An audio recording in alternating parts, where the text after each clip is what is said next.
You are listening to the Horse Radio Network, part of the Equine Network family. I'm Sarah Honegger.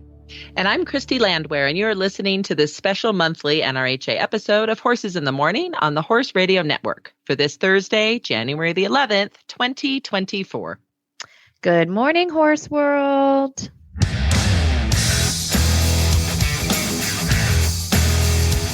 It's the second Thursday of the month. That means it's time to slide in to the National Reining Horse Association episode of Horses in the Morning.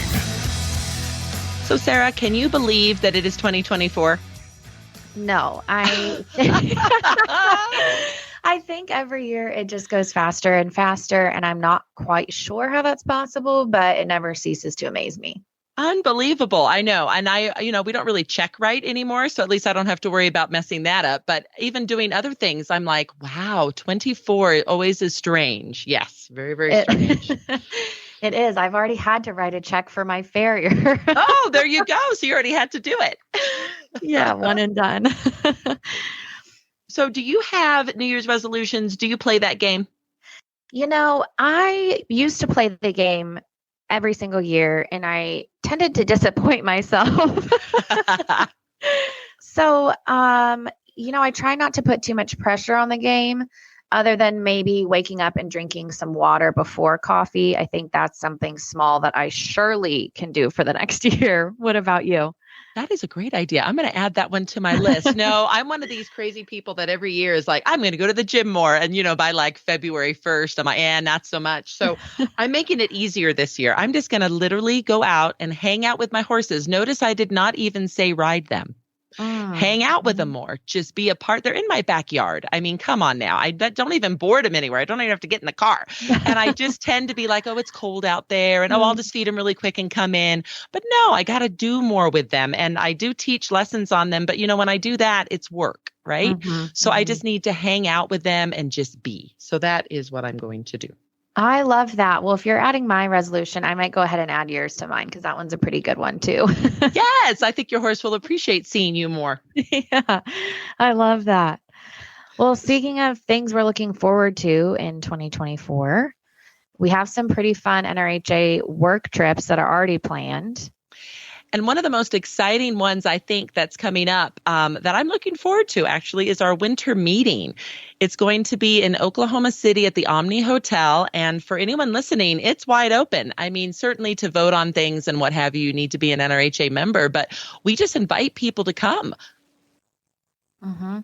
It's a great way to learn more about the industry, learn how to get involved, be part of committees. Or at least, kind of get an experience of what a committee is like to see if you could maybe see yourself being on one. It's a really an informational trip for sure.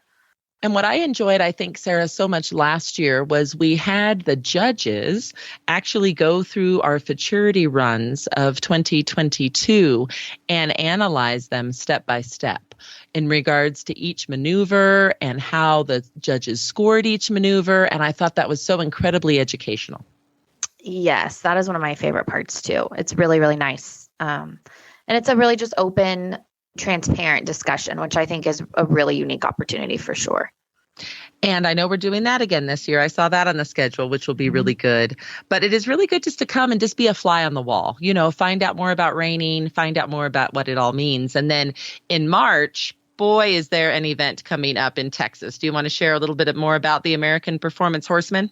Sure. So the American Performance Horsemen is part of the American Western Weekend in conjunction with the American Rodeo, all, of course, with our good friends at Teton Ridge. It's March 8th and 9th at Globe Life Field in Arlington, Texas, which if you're a baseball fan, is exactly where the World Series just happened and was won by the Texas Rangers. So that's pretty cool to see our Western athletes in that same exact space.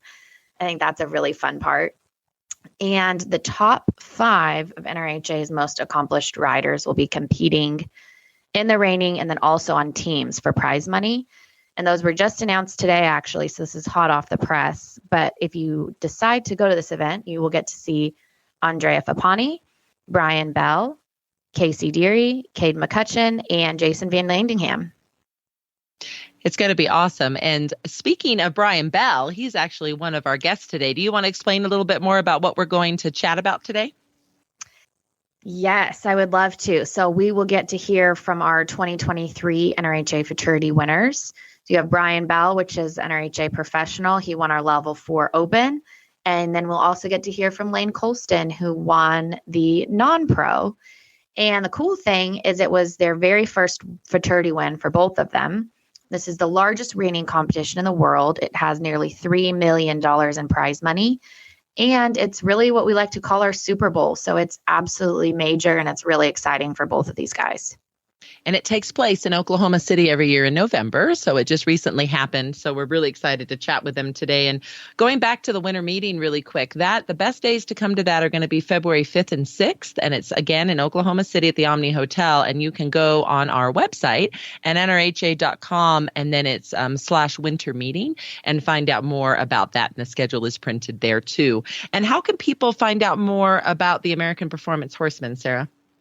That's a great question. On AmericanRodeo.com would be the best place. And I would definitely encourage you to make a weekend out of it. They don't call it the American Western Weekend. It's kind of a tongue twister. They don't call it the Western Weekend for nothing. You should really make a whole weekend out of it. Go to the American Performance Horsemen. Go to the American Rodeo. Luke Bryan is going to be performing there. I mean, it'll be truly a whole event, and you won't want to miss a single part of that weekend. I felt so lucky to go to it last year. It was unbelievable. The energy was palpable. I mean, everything was so good. So highly recommend going if you, of course, are located there or even to fly in. It's a worthwhile trip to fly in and experience. Yes, I can't wait to see it this year. It's going to be a blast. And speaking of Texas, I get to be there in just a couple of weeks. I'm going for the Western and English Sales Association show that happens at the Dallas Mart. And if you've never been to the Dallas Mart, oh my goodness, you walk in and you just look up and you think to yourself, thank goodness I'm wearing comfortable shoes. Because you walk and walk and walk. There are some vendors that are retailers that are there year round. Others come in just for the specific show like this. So anything you can think of horsey, anything, Western or English, is going to be there. So all the clothing companies, all of the saddle manufacturers, bridles and bits and boots and helmets and hats, and it just goes on and on and on. It is an unbelievable few days, and it's going to be January 18th, 19th, and 20th. And it's open to anybody who wants to go and be a part of that. Buyers come in, of course, and retailers are there, but they also have kind of a general day pass where you can go and just experience it. And it's quite the event for those that have never been. They even have fashion shows throughout the day, and some of the models are extremely good looking, and including the men models. Not going to lie, ladies, that's always fun, and it's just a really good time. Well, I used to go to that when it was in Denver, and I might have to tag along with you. I know you're going for work, but I might just show up to shop. I think that sounds great. It's driving distance. You should. Well, very good. Well, we are so looking forward to chatting with our first guest, and we'll be back in just a second. I'm so excited to introduce our first guest today, Brian Bell. Brian Bell started his reining career at 18 years old, winning the NRHA 14 to 18 Youth World title, and he's now an $2 million rider. Brian trains out of a ranch in Valley View, Texas, but today he's actually joining us from the Dominican Republic. Thanks for being here today, Brian. Thank you. How are you? I'm good. How is it there? I'm sure it's much prettier than the office I'm sitting in. Yeah. 80 degrees today.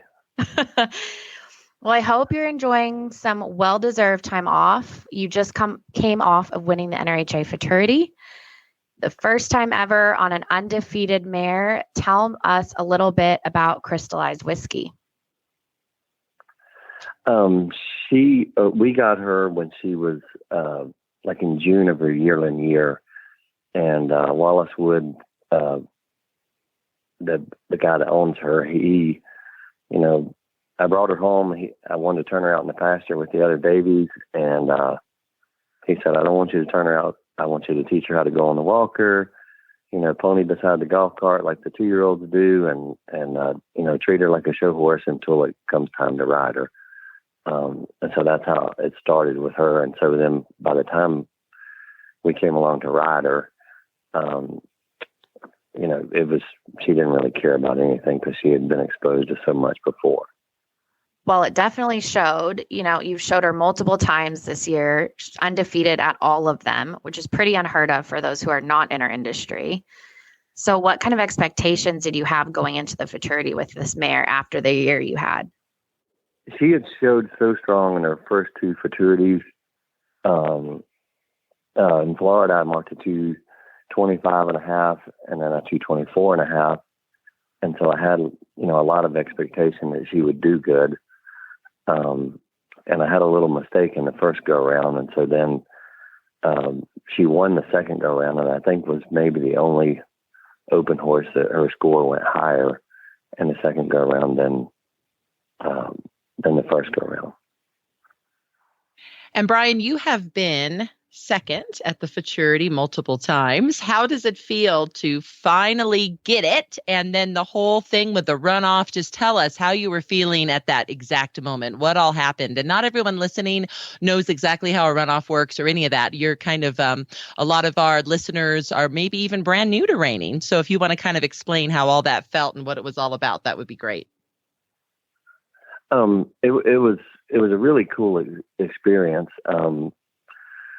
Especially since, in 2006, I was second, and then I was second again in 2020, also behind Andrea Pifani. Like I was draw 24 in 2020, and Andrea was last. So this year it was almost like a deja vu because I was draw 22 and he was last. So when I took the lead, I knew, not to get excited because there was a lot of, good guys that were capable of, beating me. But, so when we decided to do the runoff, I was just, I was like, I've been second twice already. I just can't do it that way again. And I think, co-champions, you're kind of the winner, but kind of not. So I wanted to do it myself if I could, knowing that if I didn't do it, it was $200,000 difference in prize money.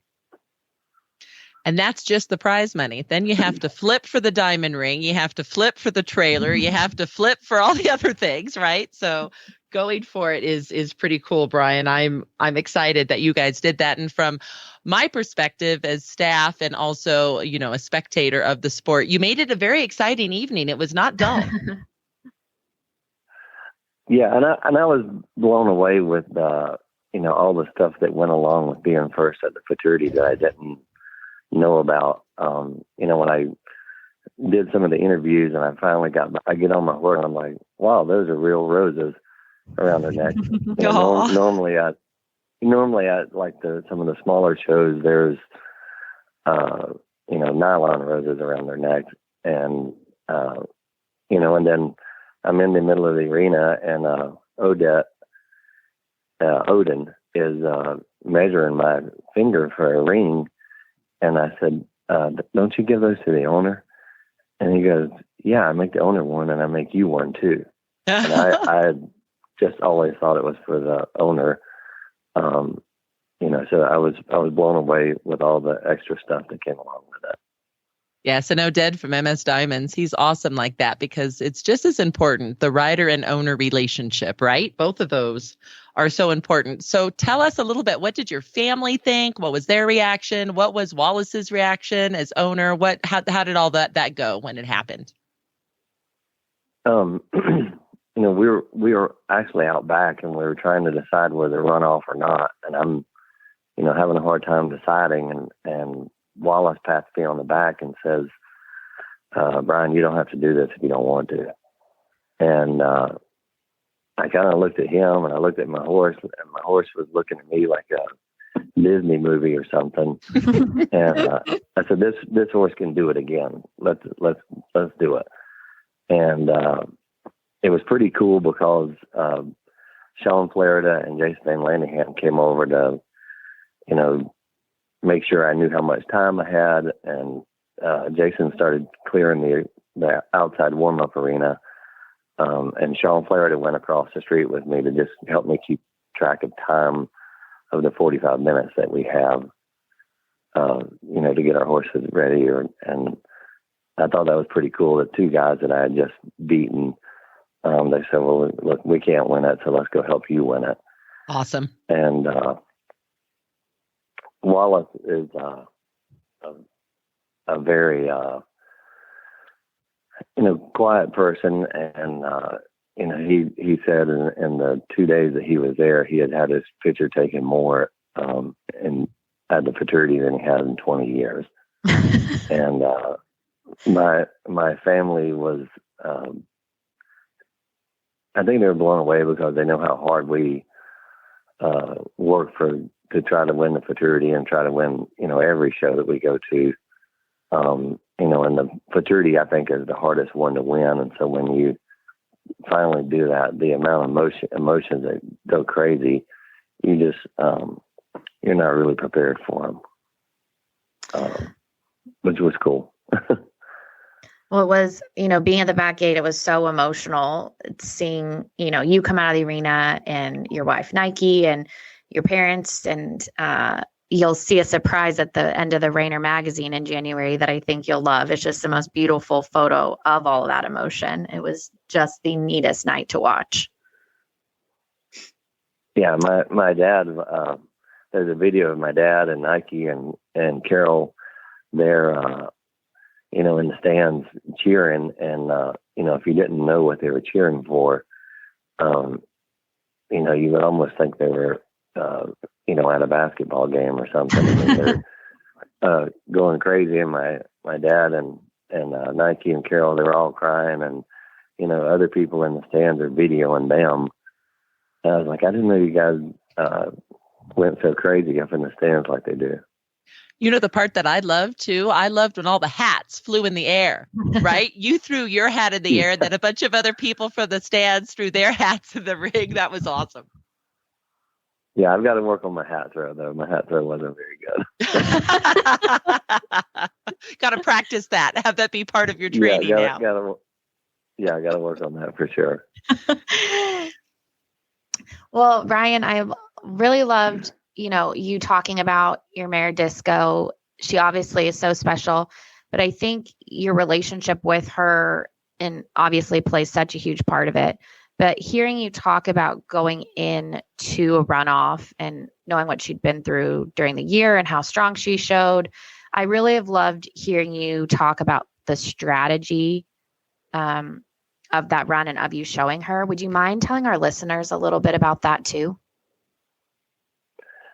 Yeah, it was kind of cool because, when you decide to have the runoff, you have 45 minutes.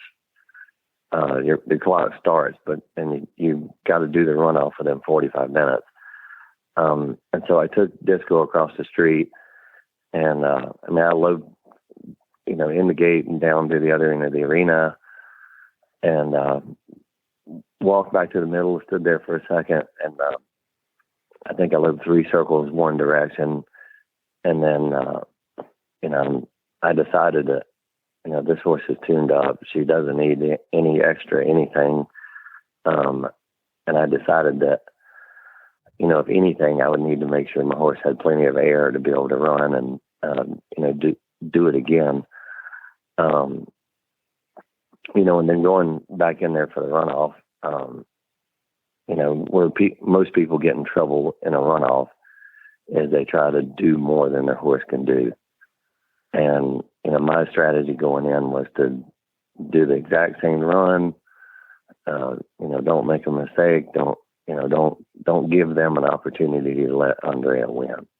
So that was my strategy, going in there. And maybe I was even a little more careful in the second go around because, I knew they already liked my horse, and I just needed to not make a mistake, not try it, not get a zero, not crazy things. So I have a question. How did you get from Crystallized Whiskey to Disco? How did that barn name come about? Wallace picked out her name. He called her Disco right from the very beginning. And, it used to be funny because he'd send me a text message or something. I'm riding disco and it's dark out on a Friday night or something like that. And I'd send him a picture of her. And I said, disco Friday night or disco Saturday night. And he'd call me and say, are you really riding my horse at this time of night? I'm like, yes, I'm really riding your horse. You need to put a disco ball up in the indoor, right? Or in the cupboard. Yeah. My wife, we had a Futurity party at the house, and she bought a disco ball for the Futurity party. But, Wallace was so easy to get along with during the whole entire training of disco that it, whatever I wanted to do with her, any show I wanted to take her to for the experience or anything like that, he just let me kind of take the reins and do whatever I wanted to do with her. And that was really pretty cool, I thought, because, by the time we went to the first show with her to actually show her, it was like another day at home. That's amazing. And it was his first Futurity win as well as an owner, right? Yes. Yeah. He had sent me a horse a couple of years ago that was, overly stutty and needed to, have brain surgery done at the vet and be castrated. And I told him the horse just wasn't going to work. And when he turned around and bought Disco, I was kind of surprised because I was like, this guy, I don't think he's going to buy another one. And, who'd be the one that would win the Futurity when we started. That's incredible. So I heard a rumor, and you correct me if I'm wrong, is Wallace have electrician in his background? Was he ever an electrician? Yeah, he, I don't know how to explain exactly what he does, but he's an electrician, but he flies all around the world and works on these large power plants and turbines and stuff like that. Like before the Futurity, he was in Corpus Christi for almost a full month rebuilding a turbine at this power plant. He was a little bit worried that he was going to come to the Futurity, and I was a little bit worried that he wasn't going to come to the Futurity because the first two times I'd shown Disco, he wasn't there because of work. And so I thought, he thinks that if he doesn't come, it's going to continue the streak of luck. And so I thought like maybe he might not come, but I was glad he did because I was like, if this happened, winning the Congress is such a big thing too also, but I was like, if winning the Futurity happens and he's not there, he's going to regret that forever. And so it was really cool that him and his best friend, Mike, came to the Futurity and I got to see it also. It was really cool. It worked out perfectly. I was down in the arena kind of trying to herd the cats, for the award photos a little bit. And I know your family, they were on fire. And then the champagne, and they poured it all over you and all the things. I'm like, good. This is all the stuff that should happen. This is awesome. We were laughing. My good friend Ruben, he tries to squirt me with some champagne, and he trips over my spurs and falls down. And champagne gets on nobody but him. And that was pretty hysterical. Well, we introduced you, of course, saying that you won the NRHA Youth way back in the day, just to kind of show how long you've been involved. But how long now have you been a professional, and where do you train out of? Could you tell us a little bit more about that? I actually started showing when I was 15. And I won a youth world title when I was 17. I won the Congress Not-For Futurity when I was 18. And then one of the guys that was a judge at the Congress calls me up later that year after the Futurity was over and asked me if I wanted a job. And I said, I don't know if I want a job or not. I said, I don't know how to train horses like you guys do. I said, I know how to show a horse. And he said, well, we want to hire you to show horses for us, and we'll teach you how to train them along the way. And so I gave up my non-pro card in 96, I think, 95 or 6, and moved to Scottsdale, Arizona, and worked for Stone Ranch, where Brett Stone and John Slack and Todd Bergen were all 3 working together. And so I got the, kind of the best of both worlds to be able to learn from 3 guys that were that good. So that was a pretty cool place to be able to go. That is awesome. And how did you then transition from Arizona to Texas? I actually, if I had to do it again, I would have done it differently. But I worked for Stone Ranch for 6 years, won myself up into where I was an open only rider, and that was before we had 4 levels. You only had limited open, intermediate open, and open. And I thought that the likelihood of getting a good open horse to show after John, Todd, and Brett had their 3 open horses, I was worried that I wasn't going to get a good one. And so I went out on my own and there in Cave Creek. And I had 25 or 6 horses in training, and more of them were rope horses than reining horses.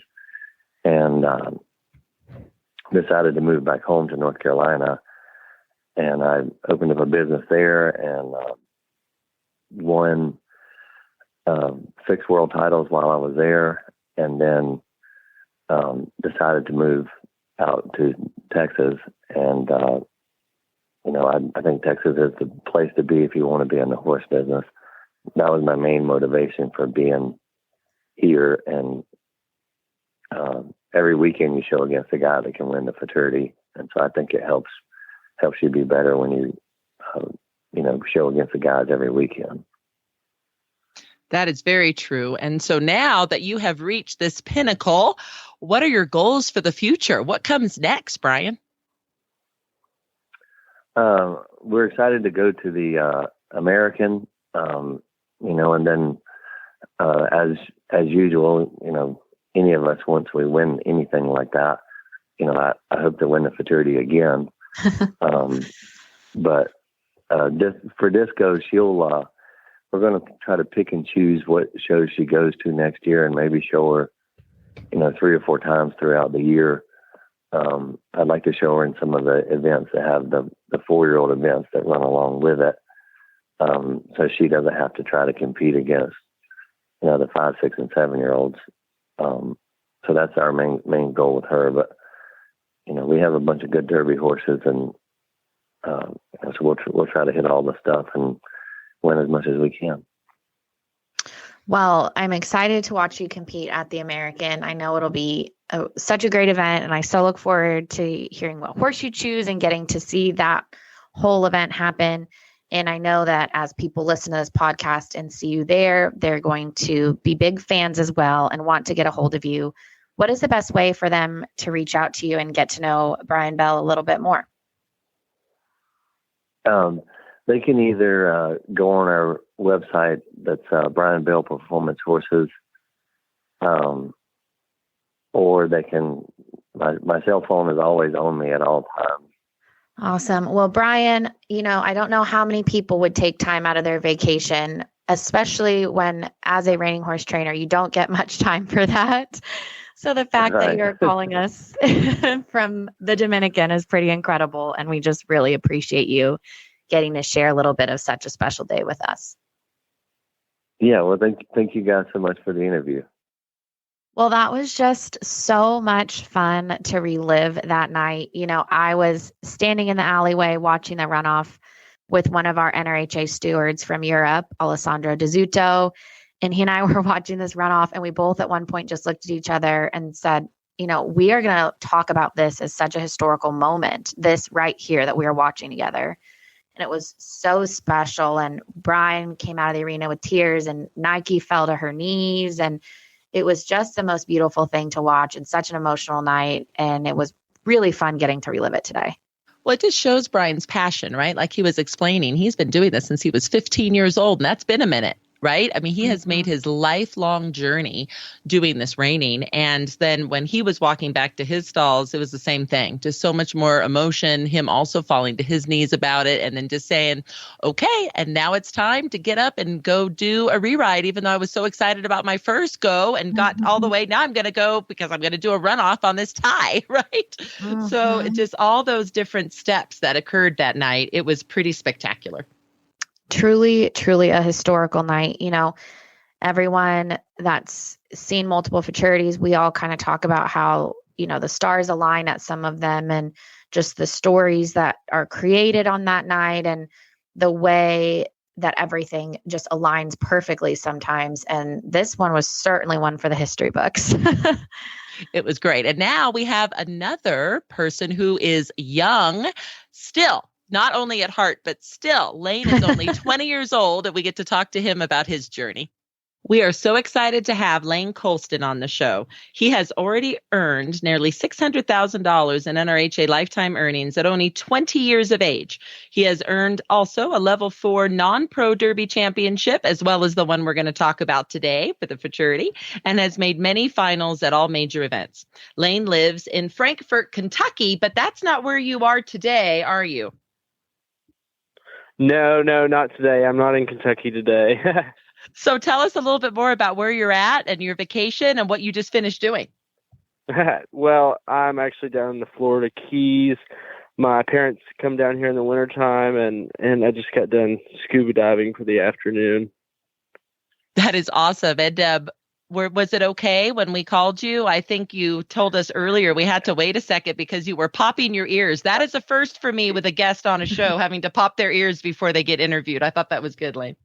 Yeah, no, I just actually literally had just walked on the boat and I heard my phone ringing because I put in my shoe. and my ears were popping when I was getting out of the water because we were 40 feet down. But no, I'm all good now. I'm in the car. Well, you have been a member of the National Reining Horse Association for over 10 years. That's a minute. And I don't know, maybe Sarah has some scoop on you for back when you were a youth delegate. Do you have any scoop on him, Sarah? I don't know that I have any really good stories, but it is true that when I started with NRHA's youth programs, Lane was one of the very first delegates I had. So we go way back. Yeah, Lane, for sure. We definitely do. You have earned your first NRHA Futurity title. How does that feel? No, pretty great. I mean, I've said that probably 10 times now, but you know, many people work at it for many of years, and I've told people that over the past couple weeks. But you know, it's true. People spend their whole lives working at it, and you know, to just be able to do it on a great horse. I love that horse so much. Is just even better. And you know, you have to have a great horse. So you know, when it all comes together, it's pretty great. And so that is just icing on the cake, winning. Well, no doubt. And Lane, you actually entered the finals. You had multiple horses. So the horse you wanted on going to be painted. Did you have any sort of feeling that was the one that was going to take you to this title when you entered the show pen in the finals? Yeah, well, you know, you always have your suspicions, but yes, from the get-go, definitely. When I rode him at the beginning of this year, when he was the beginning of last year, 23, you know, I knew that he was a really nice horse, and I just needed to do my part, get him there. And I knew going into the Futurity finals that he was probably the stronger of the two that I qualified for the finals. Mm-hmm. And so I knew that if I did my part, he would do his part, and he definitely did. Oh, that's awesome. And, you know, you talk about that horse and its year and kind of having the suspicions throughout the year, but what was it like leaving the arena that night when you heard your score? Well, so really it was kind of, I was a little nervous because they had held my score and I wasn't sure what they had held it for.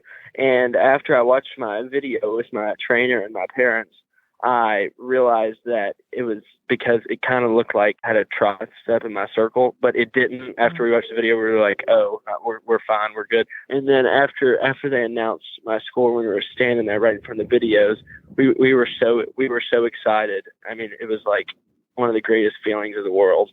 You know, I mean, you can't explain it. Like there's like that. I told someone one day, I said, "There's no amount of money that you could pay for that right there. Like there's no like car I've ever driven, boat I've ever rode on, or anything, vacation, wherever it is, anything that could express that feeling. I mean, it's just like nothing else. But you know, and with that being said, too, I mean, you know, there's a lot of emotion. You know, people, like I said, people spend their whole lives working towards, you know, winning the Futurity or, you know, even making the finals. I mean, anytime I make the finals, I'm just, you know, kind of wipe the sweat off my forehead. I'm like, phew, that was hard enough as it is. And so, you know, to win is even better. And you know, don't want to take it for granted because, you know, you never know, it might not ever happen again. But yeah, no, it was the best feeling in the world, definitely. So more fun than the dive you just did? Oh yeah, still tops that. I mean, that's Good. fun and all, but yeah, still tops everything. I love it. So tell us a little bit more about this horse. So going to be painted, a little bit more about the horse and a little bit more about why you knew he was so special. So he's 4 now, I guess. You know, so we bought him when he was a wingling. I was out in the McCutcheon's field and I saw him, and I've rode quite a few of his siblings. And I just saw him and I was like, you know, Dad, we probably should buy him. I mean, all the other ones are good. We should probably buy him. And my dad, we kind of hum-hoed around about it for a month. And then I finally just like, all right, let's get him. And so we bought him when he was a baby. And all of his brothers were fabulous horses. I mean, his mom has produced, I think around like over 500,000. And so I just knew that there was probably a chance that he would be a good horse too, but you know, you never know with horses. I mean, they're animals. And so I just, so after I always tell people I don't really like to ride 2-year-olds. I'm more of a broke horse kind of person, but, but when I rode him when he was 2, I knew, I was like, oh, this horse is going to be pretty special. So I knew from then. And then as he got, throughout the beginning of his 3-year-old year, and then through his 3-year-old year, he just got better and better. And he was, I mean, from what I saw, I didn't train him, but from riding him throughout his training, you know, I think my trainer, Jake Ballard, had a pretty easy time with him, just because he's such an easygoing horse. And so that makes it a lot better. Well, it's so fun that you were able to, you know, you said you don't like the 2-year-old year, but that's so fun that you were able to be close enough to get to enjoy all of that time with him though, and, you know, still really be a part of it. Yeah, definitely. No, not that I don't like 2-year-olds, but it's not really my forte. And you know, I'll just let the trainers do their jobs and I can watch from afar until it's my turn. Absolutely. And what is that relationship like with Jake Ballard to help get you and the horse all prepared to accomplish this together? So Jake had Cricket since he's had him, you know, through his 3-year-old year. We brought him to him in January of his 3-year-old year, and his 2-year-old year, Brant had him. And then I ride really well behind Jake, and so it's easy for me to, let's say I can't go down there for, you know, a month or so to ride. You know, it's easier for me to hop on and pick back up right where we left off. I ride pretty well behind him, and we always kind of have a game plan. He knows that when it's showtime, I'll be there and be on my A game. If he has the horse ready, you know, we're good to go. But well, most times I say that and I'm not on my A game, but you know, but you know, I will say that there's a good balance because he knows what to help me with, and he knows that if I need help, I'll ask him, and he doesn't have to. You know, over the years, you know, when I was younger, I used to kind of like someone to hold my hand a little bit, but now I kind of like to just get a feel for it myself, and then if I need something, I can, you know, ask or reach out. But, you know, I try to let the trainers do their jobs because that is their job. And I like I always tell people, sometimes you just got to step back and, reevaluate. But me and Jake work pretty well together because we know what each of us needs to do and how we need to go about it. And I ride well behind him. So it's a pretty good fit. So Lane, I know we all have, horses that are registered and they always have fancy names, but then we always have a barn name. So why Cricket? Actually, I don't know because when we bought him, I never figured out why they named him that. I thought it was cute though. When we bought him, that was his name. I think one of the girls at the McCutcheon's breeding barn named him that. But so no, I don't know why his name. I actually wanted to change his show name before I started showing him, but we tried to do it, but my mom was like, no, just leave it the same. And so we didn't end up changing it. Well, and then I told her one day, I was like, oh, well, I'm kind of glad we didn't. That's probably right. Well, definitely kept some good luck in there for sure. Yeah, definitely. Well, Lane, coming off such a big win like this, I love that you mentioned that some people worked their whole life for this and you're only 20. What are some of your personal goals for the future and then show pen goals after this?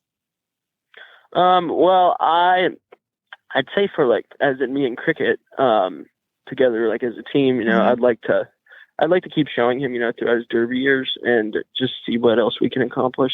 Their 4-year-old years, kind of a tough year for Derby horses because, there's 5, 6, and 7-year-olds ahead of them. And, they're so much stronger and more mature. And so I think next year, I want to show him at a couple of the big shows and see how we get along. I have a lot of faith in him just because he's such a talented horse. So that's what I want to do with him and just see where we, go together as a team. But I have faith that he's going to just continue to get better as he gets older, just like all of his brothers have. And then as far as my other horses and riding, I really like to do it for fun. I always tell people, if you're not doing it for fun, don't do it at all because, at the end of the day, we're just riding around in circles in an arena. So it's true, but it is fun. So if you're not having fun doing it, there's no reason to do it at all. And so that's kind of how I like to go about it. But also I like to win. So there's the other side of it. But, I don't go out there just to have fun, but winning is having fun. That's what my dad always tells me. I love it. But so yeah, that's my plan for my horses and Cricket for the rest of the year. So yeah, I'm definitely looking forward to showing him again in a couple of months. That's going to be awesome. And then how about some personal goals? Go ahead and let our listeners know, who is Lane? Are you in college? What are your plans career-wise? So actually I started at the University of Kentucky last year, and I didn't go back this fall. I've actually been working at my family's paving company in Kentucky, and so I've been working there. And really, one of the other reasons I didn't go back was because I knew that if I did, I wouldn't have enough time to show that Futurity Cricket this past year in the fall, and I wanted to show him. And but that's not the full reason either. I've taken an interest in my dad's business, and I've been working there, and I like to ride horses, and if I want to keep doing that in life, I need to be successful at something. And so that's what my plans are for now. And then I would say that I like to ride, so I spend a lot of time doing that, but that's just a hobby. So I've been working for our paving business all year, and I'll continue working there next year. We closed down in the winter time. I'm also planning on getting my real estate license and doing that, learning something else. I think that would be cool. So for now, that's what I'm doing. But plans are always subject to change. You never know what's going to happen. That is true. But yeah, that is definitely true. So that's where I'm at right now. Well, as far as Colston Paving goes, we thank your family for, of course, being an NRHA corporate partner. That's pretty awesome. And you know what? You have raised enough money now, just in prize money with Reining, that you could definitely go back to college and have it all paid for if you felt like it one day or not. You could just do whatever, that's right? True. I think that's the good thing about, college is if you want to, I always I feel like some people kind of like get in a funk about what they want to do with their life, right out of high school. But, you don't always have to make a decision right away when you're 18 years old. I mean, I'm 20 now, but, you can go or you can not go, or you can go back one day, but there's many different things to do. My dad didn't actually go to college, but, I don't think you don't have to always I've kind of learned, I've met a lot of people in the reining horse industry that, went to college and are successful, and didn't go to college and that are very successful too. Mm-hmm. And, it's just, you can take many different paths of life, but I feel like the definition of success is a lot different for many people. Some people just want to ride horses, and, and some people want to do it for fun, and some people want to, do it and make a living. And, I think, you can go about it many different ways, but it's just whatever you really want to do. I kind of just try to, you kind of got to live your own life a little bit sometimes, and people forget that. But I've kind of tried to. My mom always reminds me of that. Well, I have had the pleasure of getting to know your entire family over just this short while that I've been working at the NRHA, and I've really enjoyed them. And you're right about that, though. Likewise. My husband is an electrician, so he went the trade school route. I have my master's degree, so I certainly went the college route. And, we'll see what our boys do. One of our boys is currently in college. The other one's thinking about definitely college, too. But, there's so many different things you can do, and I think it's fantastic. No, I won't lie. I loved college. College is a great time. I won't lie about it at all. And you meet so many people. Actually, one of my friends that just went diving with me, I met him at college, and he's right here with me. But yeah, I think you can take many different paths in life, and if you enjoy something and work hard at it, you'll probably be successful. AKA what happened to you at Futurity, Lane. So thank you so much for being on today. You obviously have worked very hard at the sport of reining, and you just did a fantastic job. It was a pleasure to see you win. Yes, absolutely. Thank you so much. Much appreciated. Well, Christy, there's a first for everything. And I think having to wait to start an interview while someone pops their ears after coming up from a dive is a first. I think that's pretty awesome. I am really, truly glad, though, that we didn't end up with him in the chamber, right? Because he got the beds or something horrible. So at least it all worked out. It was great. It all worked out, and just goes to show again about our reining community and how passionate everyone is that's involved. You have someone literally taking a call from a dive boat, another person on their one family vacation, they get a year. I mean, it really is pretty crazy when you think about it. I think it's great. Well, and I so enjoyed just hearing the passion of both of these Futurity winners. It was the first time for both of them. And obviously both of them, not new to reining, been doing it a minute, but just so much passion. And the fact that they both got to be, brand new winners is always exciting to share the wealth. I love that. Absolutely. And just such a fun night to be a part of as a spectator, and getting to hear about kind of the backstory of it together today was really, really fun. So where can people find out more about the Futurity, see some of the runs, see that epic runoff we just spoke about? Where can people go to find that? So we have a website specifically for the Futurity, NRHAfuturity.com, and you can watch all of the winning runs, the Futurity runs, the Adequan North American Affiliate Championship winning runs. And we also have a Vimeo. So if you really are getting into reining and you just want to see a ton of runs, that would be an awesome place. And they're organized by event too, which makes it even more fun. Or that's really good.